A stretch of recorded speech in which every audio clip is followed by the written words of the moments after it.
Good morning. My name is Kristen Hartman, not Chris Sullivan, as it says in your orders of service. My pronouns are she, her, and I am proud to serve as a member of your board of trustees.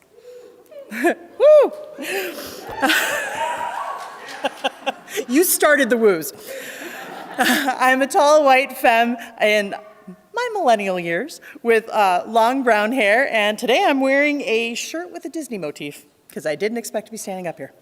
Our speakers provide visual descriptions to welcome people with visual impairments and those listening online. We're excited to be in community with you today. Please take a moment to silence your cell phones, and if you can, move to a seat in the middle of your section to leave aisle seats open for those with accessibility needs. Thank you. If you're visiting for the first time today, please stop by the welcome table to pick up a visitor gift with more information about our community. Look for the Getting to Know UU sign in Beach Hall after the service to learn more about our congregation. And everyone's welcome to come chat with me or another board member after the service. There's a lot going on here at First UU. Please see the order of service or this week's Sunday announcement email where you can read all of our announcements.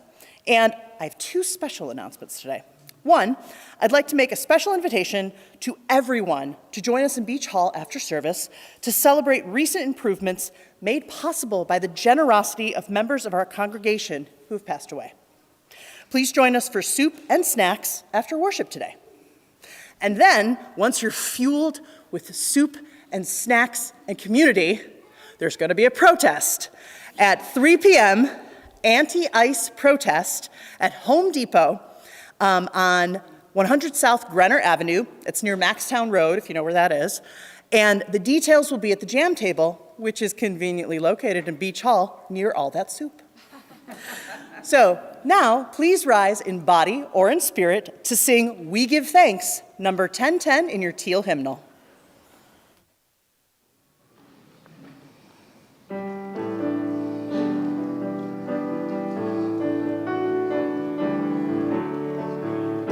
Oh, we give thanks for this precious day, for all gathered here and those far away, for this time we share with love and care.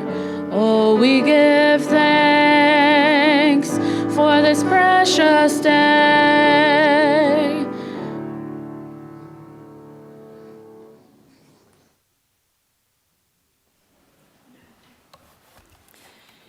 Good morning.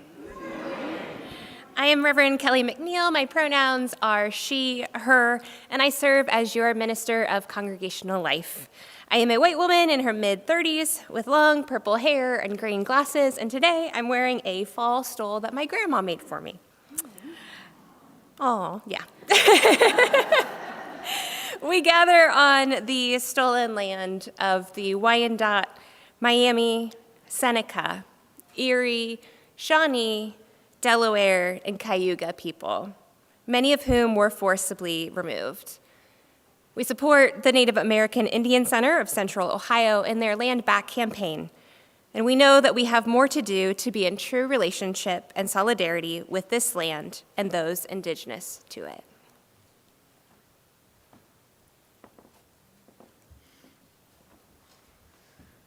Good morning. I'm so excited to have this new pulpit.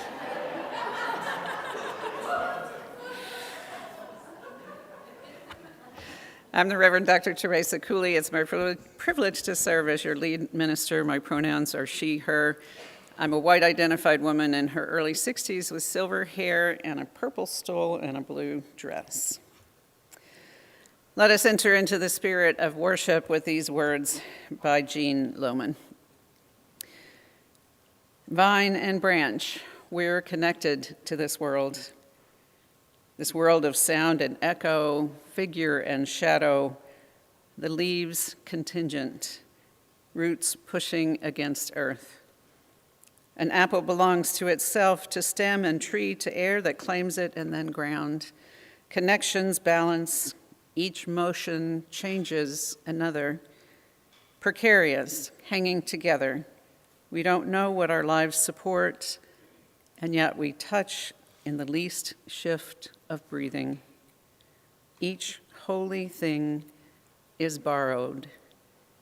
Everything depends on us. It is now time for our children to meet Amber in the back to prepare to bring in the light. Everyone else, please turn to your neighbor and introduce yourselves.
It's now time for our children to bring in the light.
Our chalice lighting this morning is from The Miracle of Mourning by Amanda Gorman.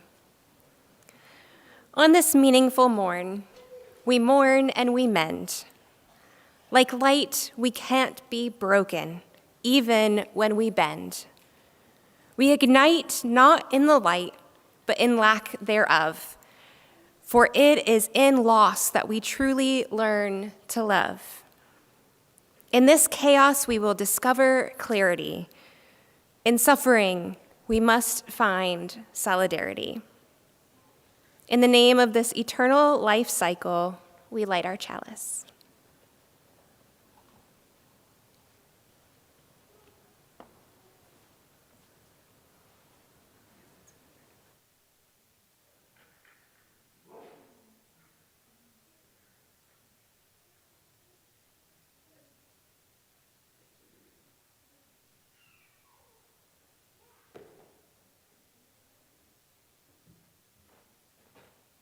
Thank you, Ted, for your help lighting our chalice this morning. Good morning! I'm Amber Scott, your Director of Religious Exploration, and my pronouns are she, they.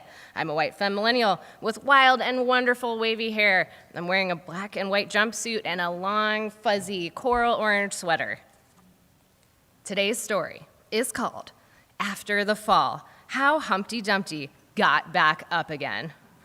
Written and illustrated by Dan Santat. My name is Humpty Dumpty. This was my favorite spot, high up on a wall. I know it's an odd place for an egg to be, but I loved being close to the birds. Then one day, I fell. I'm sort of famous for that part. Folks called it the Great Fall, which sounds a little grand. It was just an accident, but it changed my life. Fortunately, all the king's men managed to put me back together. Well, most of me, there were some parts that couldn't be healed with bandages and glue. After that day, I became afraid of heights. I was so scared that it kept me from enjoying some of my favorite things. I walked past the wall every day, and I would think about climbing that ladder again. I really missed the birds and being so high above the city, but I could never do it because I knew accidents can happen. I eventually settled for watching the birds from the ground. It wasn't the same, but it was better than nothing. Then one day, an idea flew by. Making planes was harder than I thought. It was easy to get cuts and scratches. But day after day, I kept trying and trying until I got it just right. My plane was perfect, and it flew like nothing could stop it. I hadn't felt that happy in a long time. It wasn't the same as being up with the birds, but it was close enough. Unfortunately, accidents happen. They always do. I almost walked away again, but then I thought about all the time I'd spent working on my plane and all the other things I'd missed. I decided I was going to climb that wall. But the higher I got, the more nervous I felt. I didn't want to admit it. I was terrified. I didn't look up. I didn't look down. I just kept climbing, one step at a time, until I was no longer afraid. Maybe now you won't think of me as that egg who is famous for falling. Hopefully, you'll remember me as the egg who got back up and learned how to fly. The end.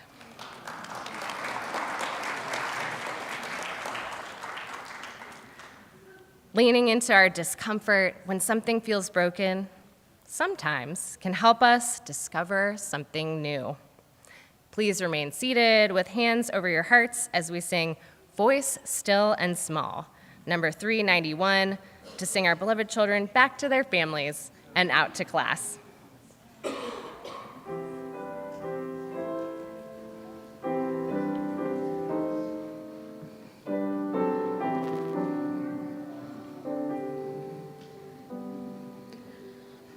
Voice still and small, deep inside all, I hear you call, singing. In storm and rain,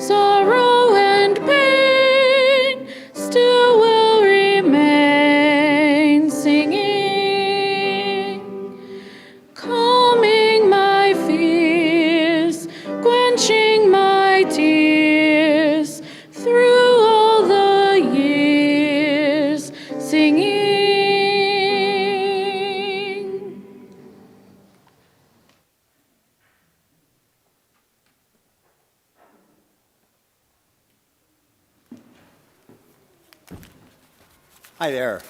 I'm Dave Richter. I'm a tall, old, white guy with silver hair and wearing a green shirt. And I'm here to tell you some good news. I'm very happy the last few weeks what we have done as a congregation in getting this church into shape as far as physical improvements. The latest thing is the roof that Brian and I have talked about repairing for the last 10 years or so, and it's finally done at last.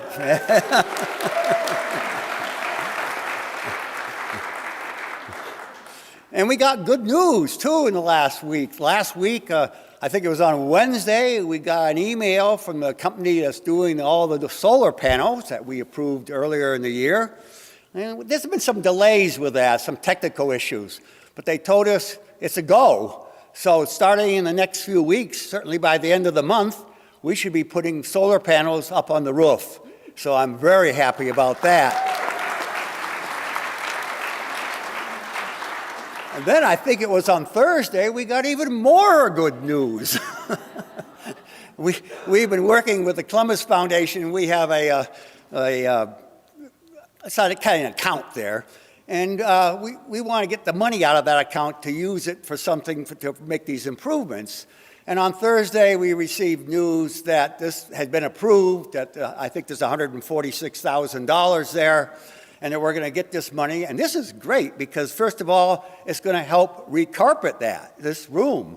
And this room, in 2 weeks, we should have new carpeting down in this room, certainly by the end of the month. So it'll help pay for that. The other thing is that money from that foundation that they released to us will also help us go towards new electric stove and oven in the kitchen, so you won't have that smelly gas smell you have all the time in the kitchen. Plus a new dishwasher, which a few of you will be very happy to hear about. I remember when we got the last one, it wasn't new and it was 15 years ago, so it's been a while. So we've got a lot of good news. And I want to make sure everyone understands that this money does not come from your pledges. It does not come from the operating budget. This money comes from the church reserves. And what are the reserves? The reserves are money that has been gathered by a number of ways, usually 3 basic ways. One is bequeathed to us in wills. That's one of the big ways we've gotten this money for the reserve funds. Secondly, it's special gifts. Gifts people have given over the years for whatever reason that are not part of their normal pledge and so forth. And third, it's grants. Grants from organizations, grants from maybe government grants, something like that. So that's what the reserves are. They come from that area. But we've just spent, or will have spent by the end of the year, $500,000 on all these various projects. Other new projects that are starting, we're going to repair the parking lot, maybe starting tomorrow, except that we have an election on Tuesday, and that's not a good timing for getting the parking lot full, but we'll take care of that. So what I want you to know is we need now to start thinking about how do we replenish these funds. Some of you might remember we referred to it as the Acorn Fund, but we would call it planned giving. And this is in a way that you and everybody can help replenish these funds so that when we have future needs and emergencies, we have money in this reserve fund. So to everybody who ever gave, to all those who have gone before us, who have left money for this fund, I want to say thank you. Thank you very much.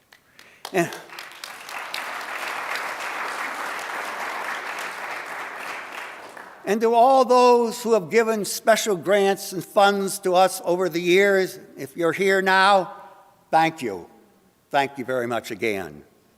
And to all of you who will, some point, give money to these funds, I thank you for that, too. Thank you, and good luck.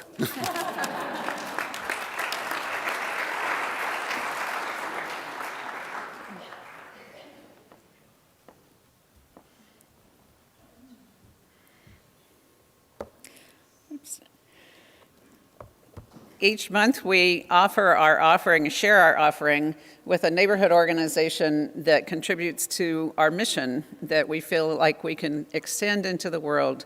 And so this month, the organization we're supporting is the food pantry at the church on Oakland Park. And here to talk to us about it is Jacques Angelino, who's been working with them for over 7 years.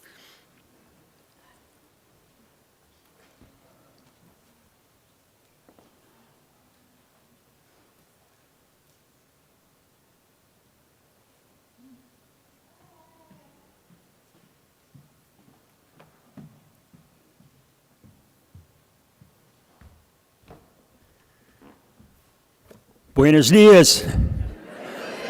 Hola.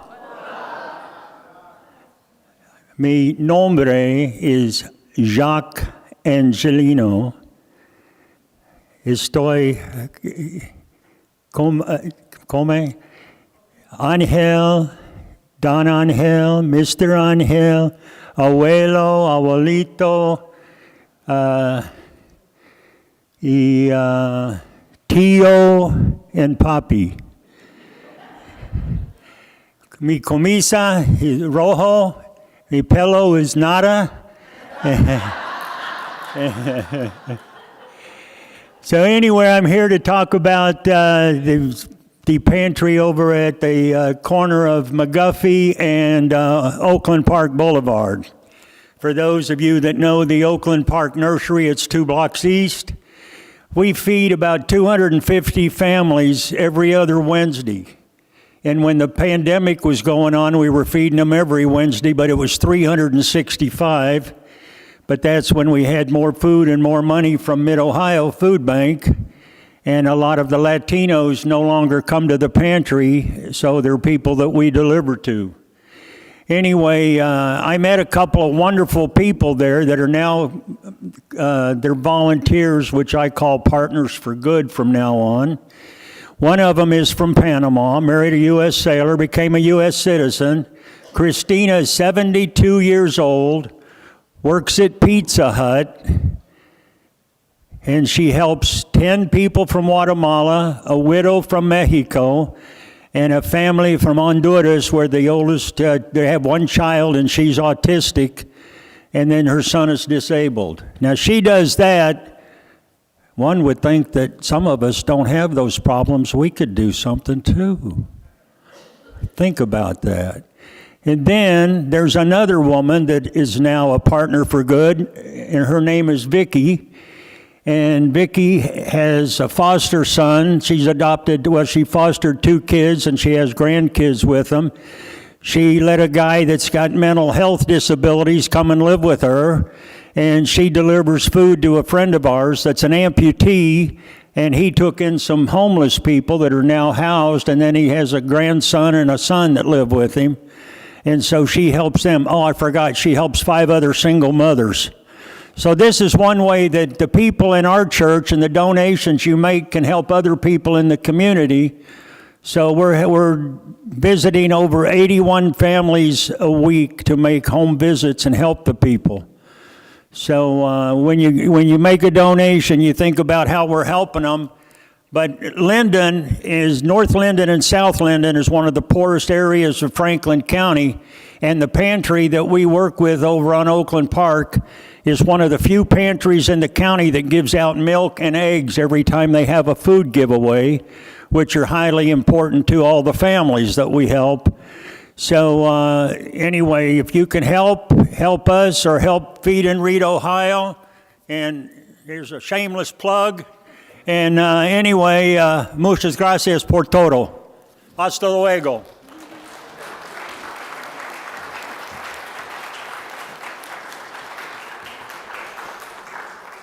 Thank you, Jacques. I know that they would welcome any volunteers who want to join them on Wednesday. In addition to passing the basket, you can text to give, scan the QR code, or visit firstucolumbus.org/donate. Thank you so much for your generosity. The ushers will now receive the morning offering.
Today's pastoral listener is Betsy Smalley.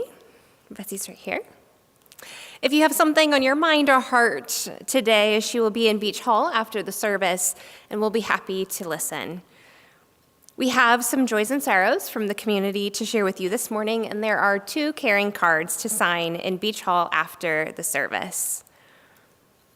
First, we send healing wishes to Kathy Elkins, who had knee replacement surgery on her birthday, October 27th.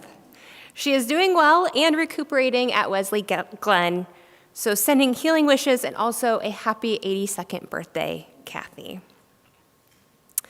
And Scarlett Redman happily announces that she and Jamie Clark celebrated their marriage and the union of their families yesterday, November 1st. Reverend Kelly officiated the ceremony at First UU. They are thankful to the church staff and volunteers who helped make their special day possible. Huge congratulations to Scarlett and Jamie.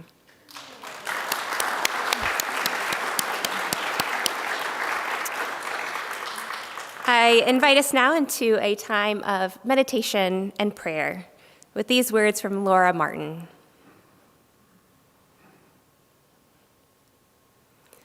Because we want this country to be different, we will keep turning the earth, holding spade and plow for each other when we need to rest. Because we want something new to live, we will keep creating gardens, art, poetry, children. Because we want their voices to be remembered, we will keep telling their stories, even after they were disbelieved, mocked, or cut out of the book. Because we believe that goodness prevails, we will rest our ear on the ground and listen to creation's holy buzz and sigh with the completeness of it. Because we believe in the clarity of our purpose, the drivenness of our hope, and the beauty between us, we will continue. I will now ring our temple bell as we have a moment of silence together.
Our reading this morning comes from Adrienne Marie Brown.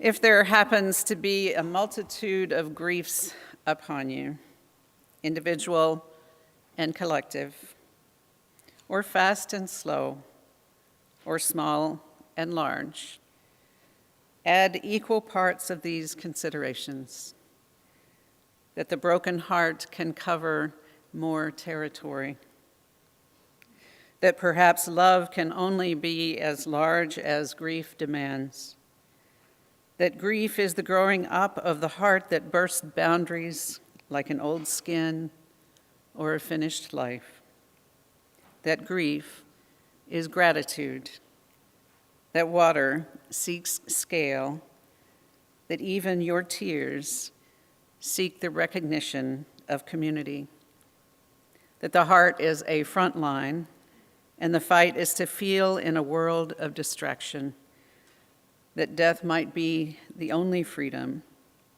that your grief is a worthwhile use of your time, that your body will feel only as much as it is able to, that the ones you grieve may be grieving you, that the sacred comes from the limitations, and that you are excellent at loving.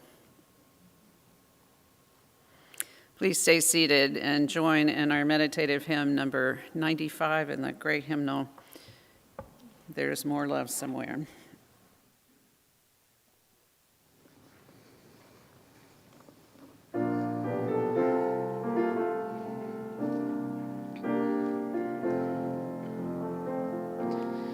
There is more love somewhere.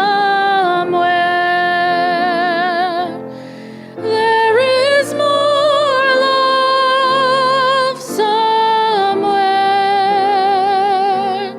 I'm gonna keep on till I find it.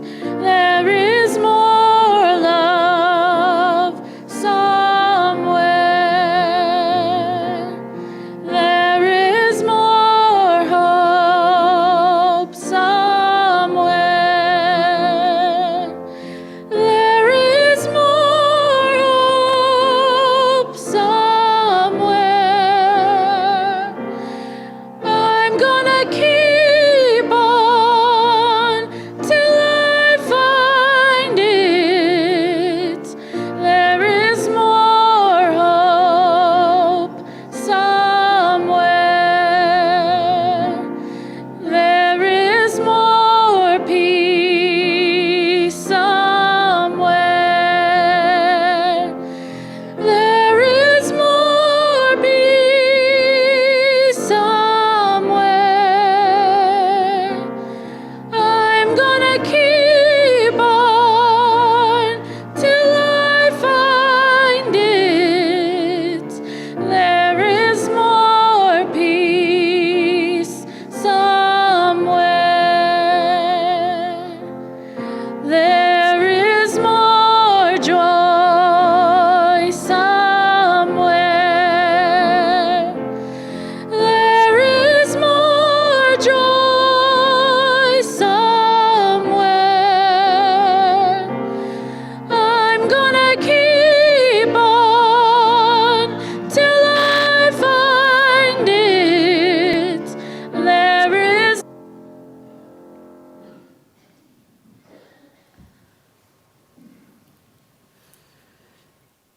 I keep thinking that I can't be shocked by anything more these days.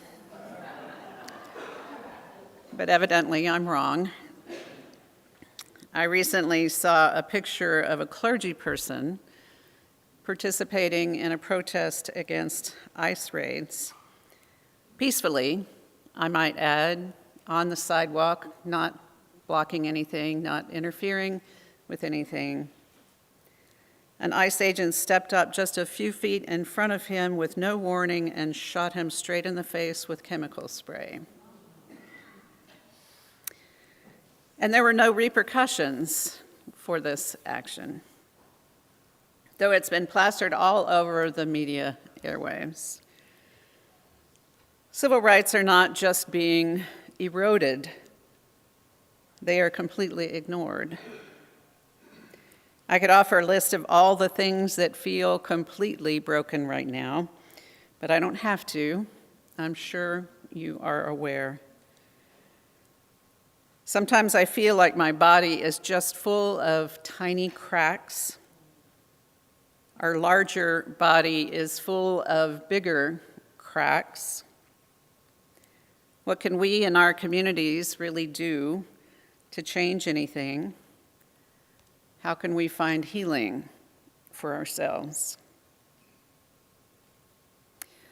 One of my favorite poems that I often use in worship and that I turn to when I am at my most despairing is from the Indigenous American poet Rosemary Watola Tromer. Over and over, we break open. We break and we break and we open. For a while we try to and tape, we can, in a steady hand, we might bring things to perfect, as if they were ever perfect, as if to be broken is not also perfect, as if to be open is not the path toward joy. I believe in the truth of this. I just know that it isn't easy. How do we go from feeling shattered and broken apart to being broken open even in joy? One of the things that I say in my work on transforming conflict is that conflict doesn't exist because we are bad. Conflict exists because we have something to learn. Even right now, in the midst of what feels like the most intractable conflicts we've ever seen, there are things we still need to learn. We need to learn a different way of thinking about leadership. We need to learn new ways of listening to one another and to others outside of our usual relationships. We need to actually learn a different way of learning. Let me start with the leadership part. I believe that part of what has gotten us into this mess in the first place is the cultural fantasy that Americans continue to fall prey to, that leadership is about just the person in charge. That if we just elect the right person, everything can be fixed. At its heart, this fallacy believes that leadership is located in the person.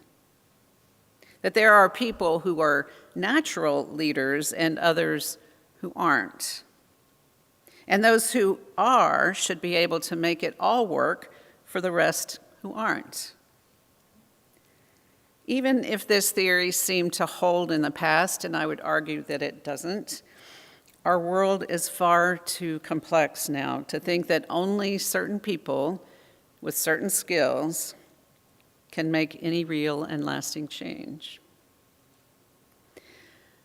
And let's face it, this theory is at its heart misogynistic and white supremacist. Because those who are the ones who are typically seen as leaderly, because who are the ones who are typically seen as leaderly, if not white, straight men? It's easy to think that we Unitarian Universalists are immune from such thinking. After all, the majority of our ministers are women. After all, your ministers are women. We now have more and more ministers of color and more ministers with diverse genders and identities. In early October, I participated in the installation of my former intern at the church that she's now been called to in California, a young Jamaican queer woman. There were about 25 other colleagues attending and participating, and I was in a distinct minority as a cis white woman. And I love and celebrate this diversity in our ministry.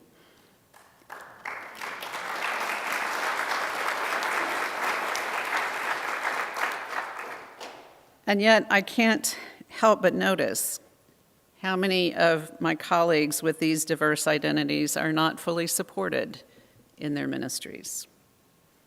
The terms of their settlements are significantly shorter than those of white ministers.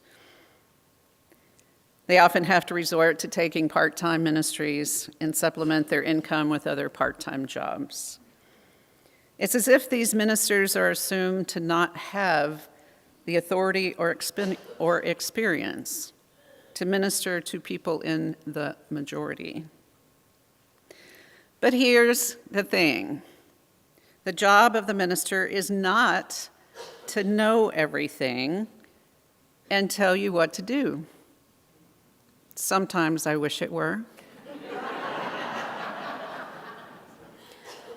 None of us are perfect, fully formed leaders. Even after 35 years in the ministry, I know that I still have things to learn, as well as to unlearn. I recognize that we must be broken open, even at times, to find that new source of strength and purpose that comes from shedding that which is no longer useful or necessary. But it doesn't mean that the job of congregations is to break ministers. One of the things we talk about a lot in UU communities is the idea of shared ministry, but sometimes I'm not sure that we really know what that means. It certainly doesn't mean that ministers are responsible for everything. It also doesn't mean that you have to devalue our unique skills and gifts and knowledge just to see us as part of you. It means, in my view, that we understand leadership as a shared enterprise in which you engage in constant negotiation about who can do what. That there are those among you who have skills that we, your ministers, do not. That everyone has something to contribute in order to make this thing called beloved community work. Some of you have heard me talk about this before, but I'm a believer in the concept of adaptive leadership, which holds that leadership is a verb, not a noun. It's something that we do together, not something that's located just in particular people. There are huge challenges before us now that require all of us to work together. There's no one with a particular technical knowledge or skill who can fix things for us. And isn't that a much more engaging way to think about community? That everyone has a role to play rather than you sitting passively waiting just to receive something. There's a beautiful poem called "What Word for This" by Michael Kleber Diggs, which reads in part, "I am summoned to spaces magnified in community. What name for this? I feel called. I walk forward to say this. This is what I have to offer, one part of my small story. Or this is what I've witnessed. I want you to notice it too. My hands, my grasp, sometimes they only claim air. Sweet siblings, we're here together. Either way, what name must we give to this beyond our simple words? What name must we give to this calling to community? We all have parts of our story to contribute, and they weave together to create a stronger fabric that can withstand the battering of the storms that the world brings. I think this is why so many of us are turning to the philosophy of emergent strategy by such thinkers as Adrienne Marie Brown, whom we heard from in our reading this morning, that look to the natural world in its fractal structures to find a model for community that is more sustainable and inclusive. She writes this: "Do you already know that your existence, who and how you are, is in and of itself a contribution to the people and place around you? Not after or because you do some particular thing, but simply the miracle of your life. And that the people around you and the places have contributions as well. Do you understand that your quality of life and your survival are tied to how authentic and generous the connections are between you and the people and the place you live with and in?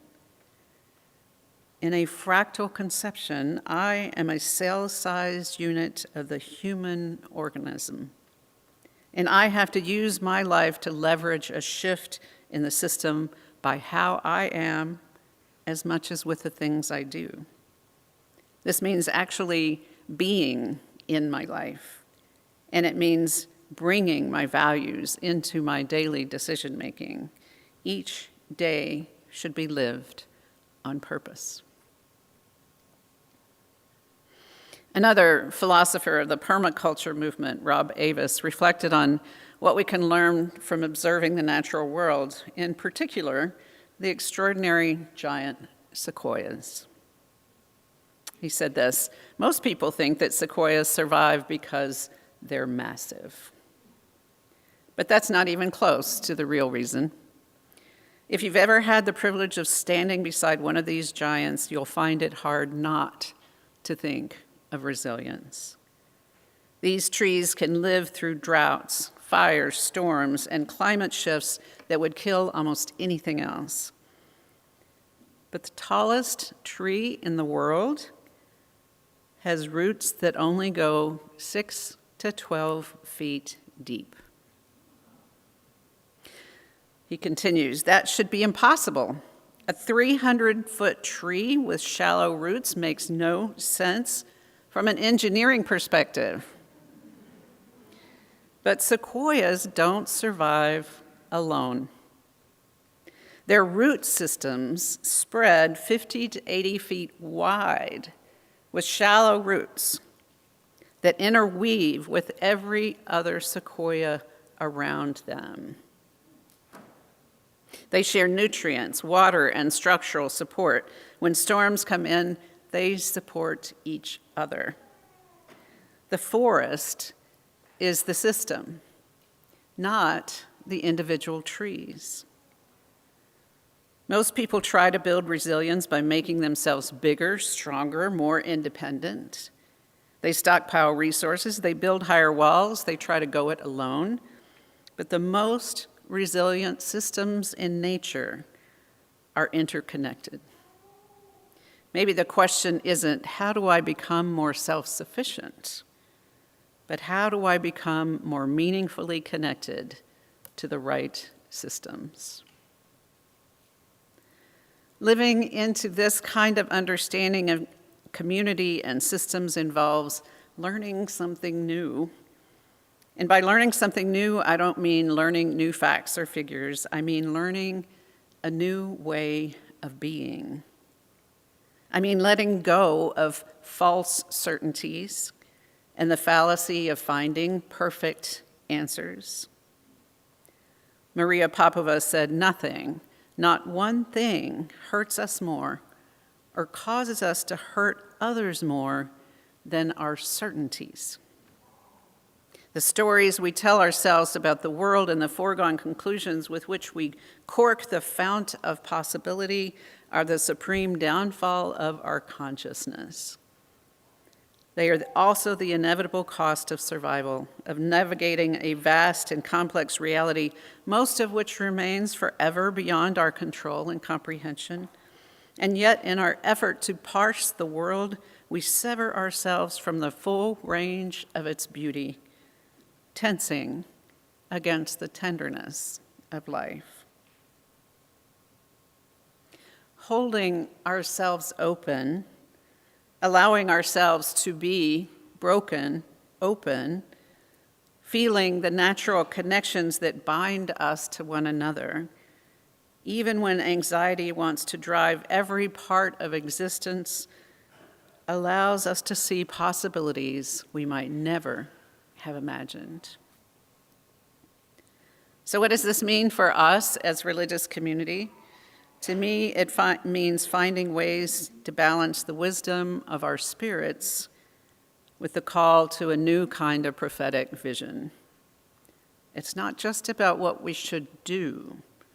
It's about how we can be together.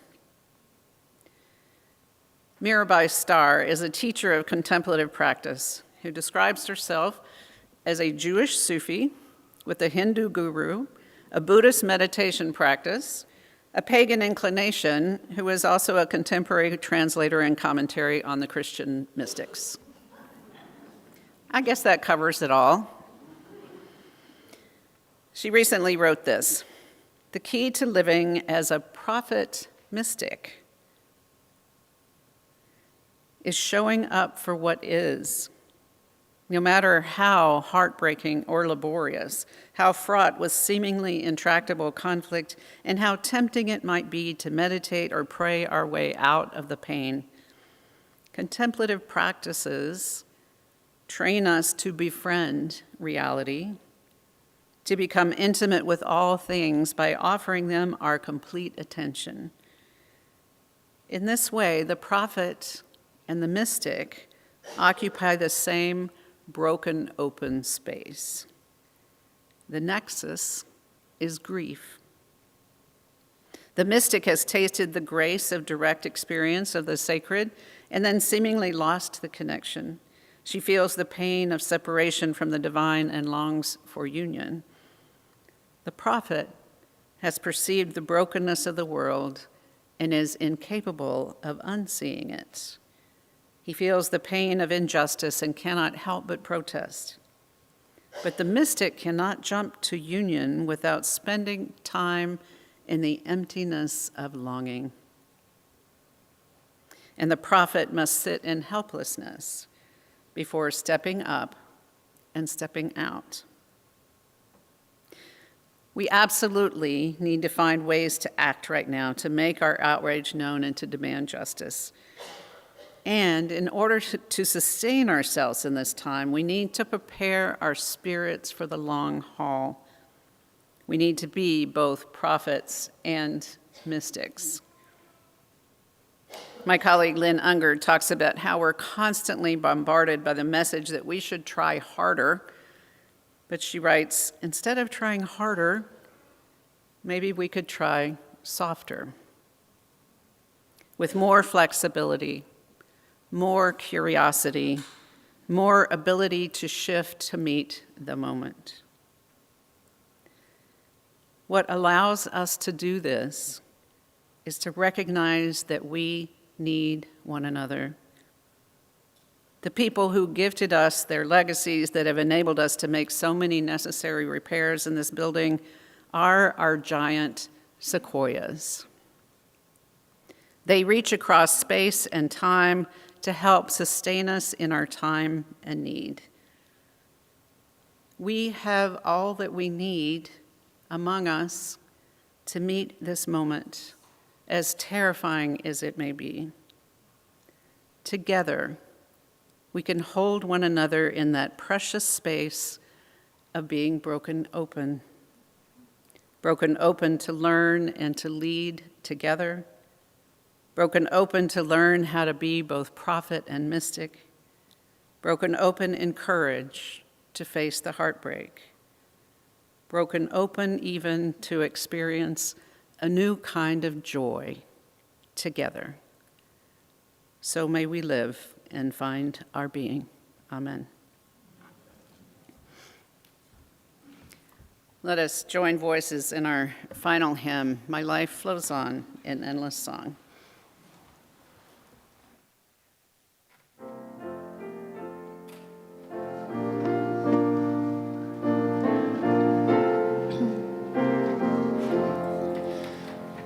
My life flows on in endless song, above earth's lamentation.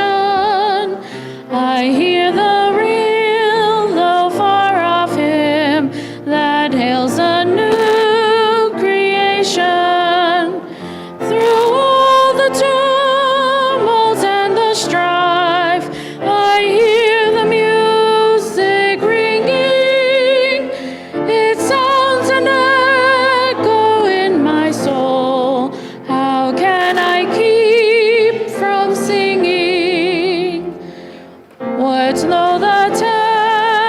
darkness round me roars. I know the truth, it liveth. What though the darkness round me close?